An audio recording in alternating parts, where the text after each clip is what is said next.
I want her put to rest. I want all this put to rest. For 19 years, Linda Parsons has lived with the mystery. What happened to her 10-year-old daughter, Andrea, who disappeared in Port Salerno in 1993? The recent arrest of a murder suspect has given her a glimmer of hope that one day her questions, as painful as they are, will all be answered. I traveled to the Panhandle to speak to Linda Parsons for her first television interview in more than a decade. In your heart, do you think she's still alive? I did think that a couple months ago. Yeah. Hope faded for Linda Parsons when Chester Price was arrested. He's in jail charged with killing 10-year-old Andrea. Detectives aren't talking about the evidence they say links Price to this cold case. Linda says she had never heard of Chester Price, but after all these years was very familiar with his friend Claude Davis. Just looking at him, does it bring back this wave of memories? Oh yeah, sure it does. Yeah. Davis lived across the street from the Parsons. You couldn't see his little camper trailer for the trees and stuff and brush around it. He was very secluded back across the street. Davis was arrested 4 months after Andrea disappeared. She had walked the 2 blocks to the Port Salerno grocery store to buy candy on July 11, 1993, and never came home. Charges of false imprisonment were dropped against Davis the following year because of a lack of evidence. Double jeopardy laws mean Davis cannot be recharged in this case.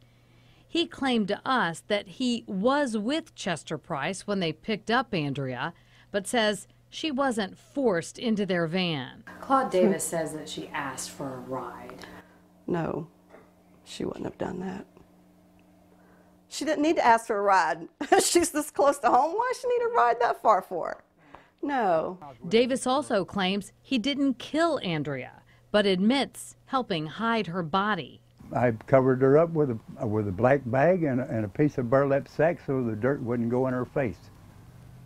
And then I said a little prayer and then I left. That must just covering make up. You furious. Yeah. He is involved with Andrea in this case, and that's the truth.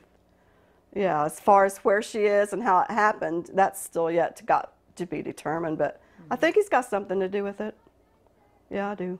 I asked Linda how she would define justice in her daughter's case. I hope they burn in hell. I hope they know that that what they've done to me and my family, they're going to pay for it. She's waited 19 years for some hint as to what happened to her daughter. I just got to keep pushing and praying and hoping that that Chester and Claude finally tell us where she is. I want her back with me so I can give peace, some sense of closure and peace to me and my family, and put her soul to rest. She's still out there wandering somewhere. She hasn't been able to rest either this whole time. Today, Linda Parsons is a grandmother of 3. She says the love of her family is what has gotten her through all of these painful years.